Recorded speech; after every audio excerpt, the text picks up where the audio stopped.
Welcome back to another Warframe video. Well, you saw the opening? Let's get down to it.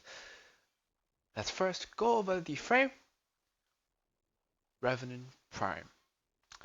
We'll talk about the Helminth in a moment. But let's first cover the shards. I have 2 Ember shards for casting speed, giving me a total of 75% casting speed. With how slow his animations are, this will really smoothen out the play experience. 3 Crimson Shards for additional 45% ability strength. Very useful, especially if you're doing something like Raw, you get more damage increase. But other than that, not necessary. Now to the mods. And like I said earlier, let's talk about the Helminth. I went for 2 runs, one that you saw earlier and one that you didn't. The one that you didn't see was done with Theros Strike. I'ma be honest, this run wasn't as good as the one run with Raw. The reason being, with Theros Strike, the raw damage eclipses the capability of the status damage. So once you hit higher levels, it feels like you're just not doing anything. And by higher levels, I mean round 45. Yeah, literally 2 rounds from cap. But you get the point. It feels lesser than it would if you're going for a pure status build with raw. But do note that both will do cap and both are fantastic choices either way. It's just more so a personal experience, and for you to really understand what I'm talking about, you have to experience it yourself. But if you're doing, let's say, survival, if you're doing, let's say, survival and you're not staying for more than, let's say, 4 hours, right? Anything within that 4 hour time period, you don't need strip, you don't need any damage buffs. This will shred enemies. So you don't have to worry. Now onto the actual build itself. I have Going Power, Umber Intensify, Blind Rage, and Transient Fortitude for ability strength, combined with the mode Augmented Arcane. This gives me a total of a whopping 478% strength. Now you can say that, oh, with hate you want to speed up the transformation time, right? The animation that it takes to transform from base form to Incarnon form. With that, I do recommend Swift Momentum. This not only gives you a 30% heavy attack wind up speed boost, it also gives you a 6 second combo duration. However, this is optional because, as you would see later, I do have something that can also help speed it up. Now, let's get back on the build. We have Prime Continuity for both builds, for both this and the Theros Strike build.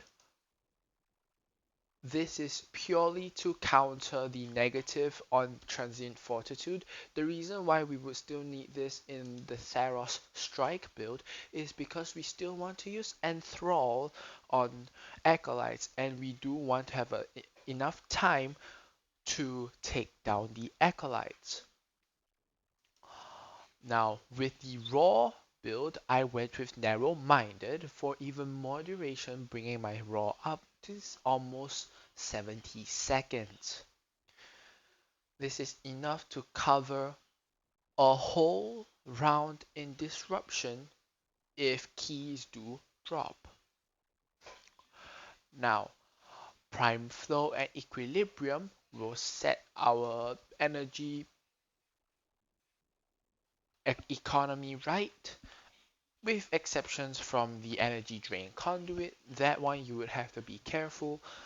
As you can see today, we are not using Nourish, so no big middle finger to energy drain conduits. Rolling guard and prime sure-footed, because once your mesmer skin runs out, you don't want to be knocked down, so hence prime sure-footed, and you want a little bit of time so that you can recast your mesmer skin, hence rolling guard. Just roll, you have a 3-second window to recast your mesmer skin, and then be on your way. The second arcane slot for both builds is Arcane Strike. This is here because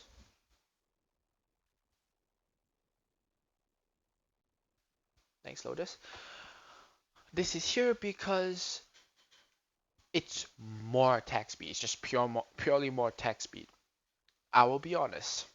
Seeing the hate do its attack, it's slightly hypnotic. I will confess this. It's slightly hypnotic. So if anything I can do to speed up the animation, I will. Okay, now on to the Theros strike build. As you can see, like I said earlier, mostly similar, with exception of the narrow-minded.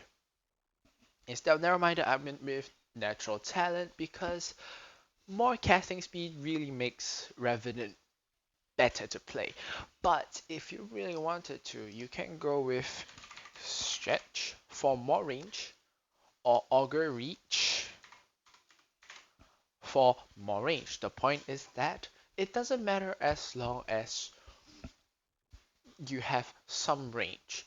Theros Strike only has 9 meters of range, so to cast it, you have to be really close to the Demolist. And for Demolists like the Nox, the Heavy Gunner, and the Devourer, this is a little dangerous because this is within their pulse range.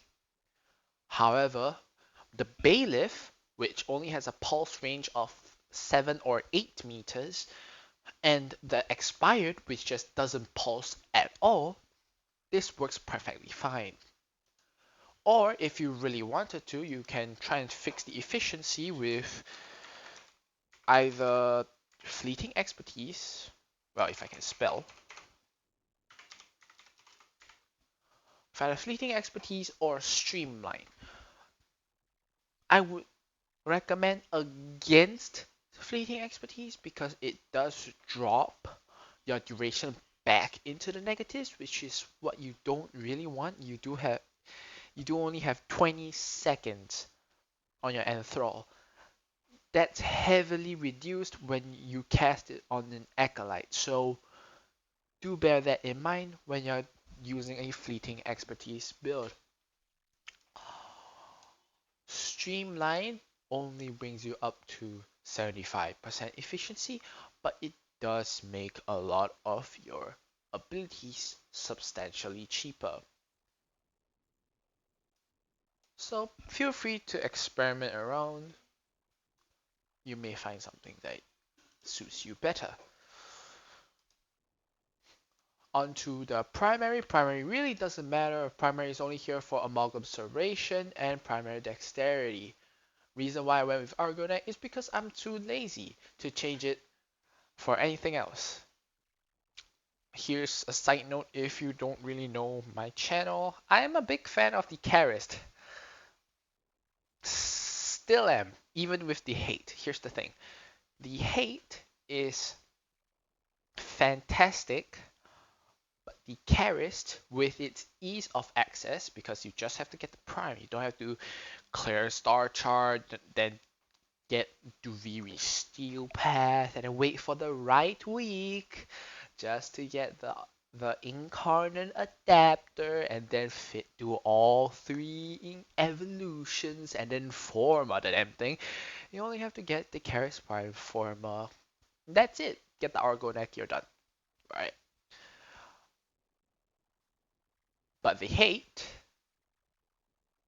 it may not be as good as the Karist, but it's sure as shit definitely second best in my book. The damage output is so immense that I have no there's no way for me to put it into perspective how much I love this weapon. However, more on the build later. For the epitaph, it's our primer for today, the usual build. Now here's the thing, when I was testing this, I decided to be slightly dumb and tried a non-strip heat inherit. Somehow it kind of worked. Well, like I said, kind of. The raw boosted the heat to the point whereby it actually worked. So I'm kind of happy for that. This build in itself works, but if you're going for something more traditional, let's say something like this, whereby it's just normal viral heat, no heat inherit nonsense, this works. But just know what you're going in with, right? You may be using it for a different use case, or maybe you want to try something, but just know what you're using. For me, I went with something like this because I just thought that, hey, the projectiles shot out from the Incarnon form do heat procs, so maybe I can pull off something like a heat inherit build. But that's mostly it for our primer. Like with the primary, I have the Dexterity Arcane, additional 7.5-second combo duration from both, giving me an additional 15-second combo duration. Tack on the innate 10-second combo duration from the Hate, plus the fact that today we are using Naramon. Reason is that, we're using the Power Spike node. This helps our melee combo counter because I am just really horrible at keeping combo. So this is just as a failsafe in case I forget to hit an enemy. So enough stalling, let's look at the main prize for today, the hate. This was what I went with initially. Normal build, combo, conditional overload for base damage, Blood Rush along with the set bonus of the 2 Gladiator mods for 60% crit chance per combo multiplier, totaling up to 273.6% crit chance. So we can run that up to 274% crit chance. So basically, you're guaranteed orange crits, and 74% of the time you are critting with reds. Prime Fury and Gladiator Vice for our attack speed. Prime Might Grineer for the faction damage multiplier, Gladiator Might and Organ Shatter for critical damage multiplier, and Weeping Wounds for that 40% status chance per combo multiplier, giving us a total of 162% status chance. Now, earlier I did say that I had something to fix the transition time from base to Incarnon form. Now, this is my current newest build.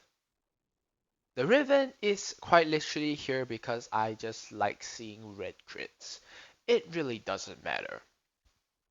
Just go with the Prime Fury. However, the important part here is the Amalgam Organ Shatter. Do I lose damage from critical multiplier? Yes, but it's only 0.1x. For that, you have a quality of life improvement for 60% heavy wind up speed. That quite literally makes your attacks instant.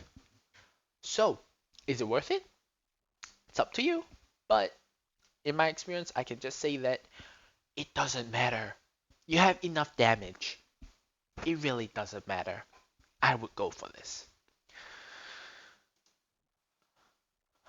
And of course, now that we're talking about hate, can't forget the evolutions. The evolutions I went with is this, the evolution, the Swordsman Flourish, increased damage by 30, and the 100% combo count chance if I only have the hate equipped. Now here's the thing.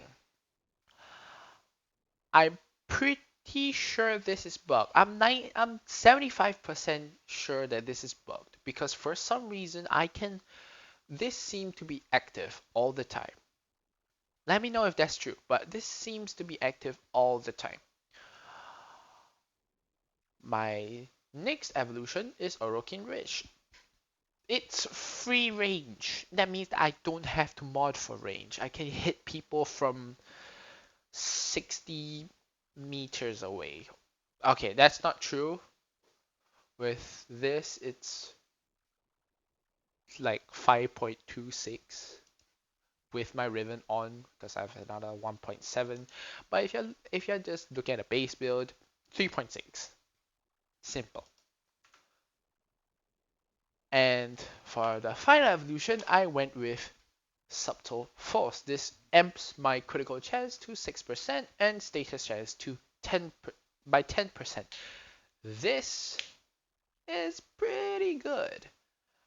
Considering the other two, one's focused on status and one's focused on crit. So it's up to you, I guess.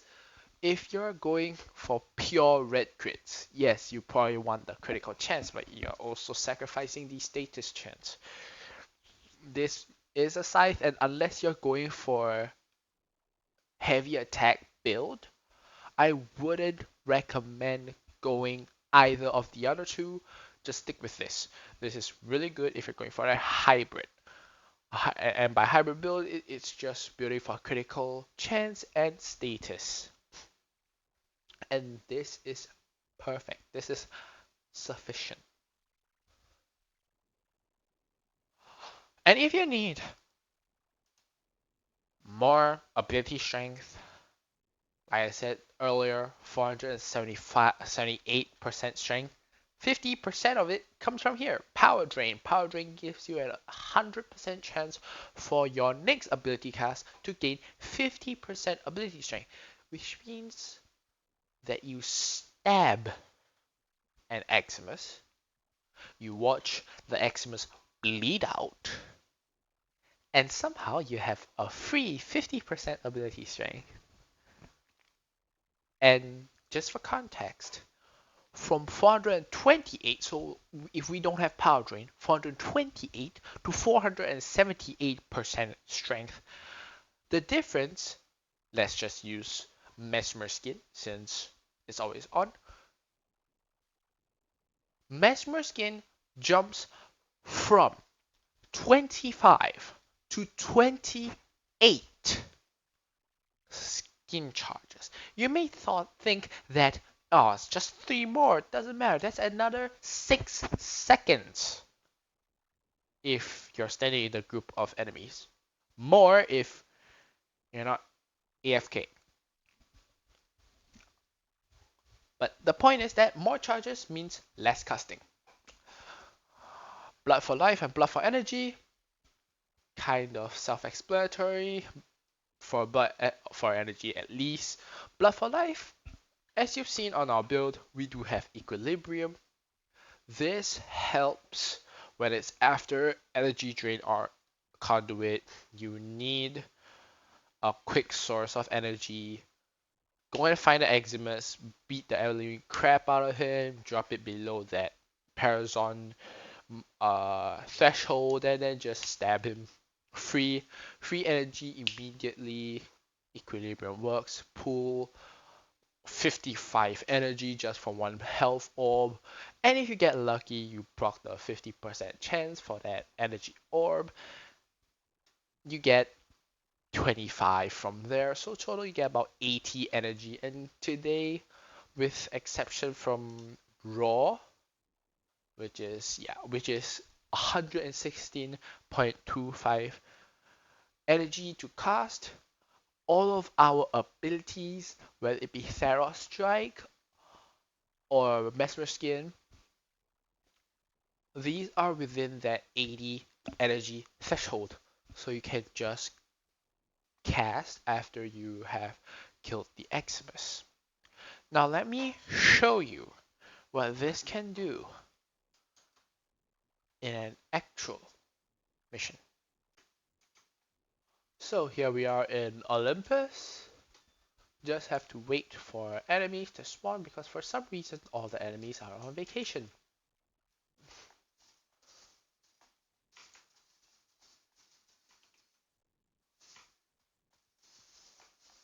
Build up combo, and as you can see, red crits.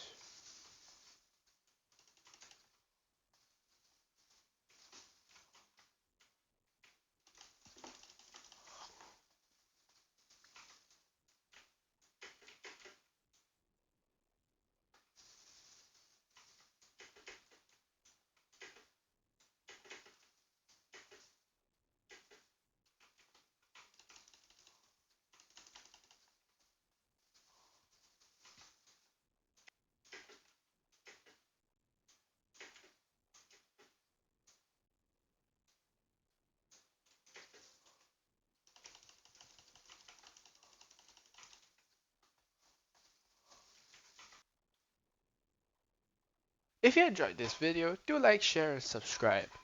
I do Warframe level cap guides, and if you have a weapon you want to specifically see me do a level cap with, do leave them in the comments. I hope you enjoyed this video. I'll see you in the next video. Have a good day, and bye bye.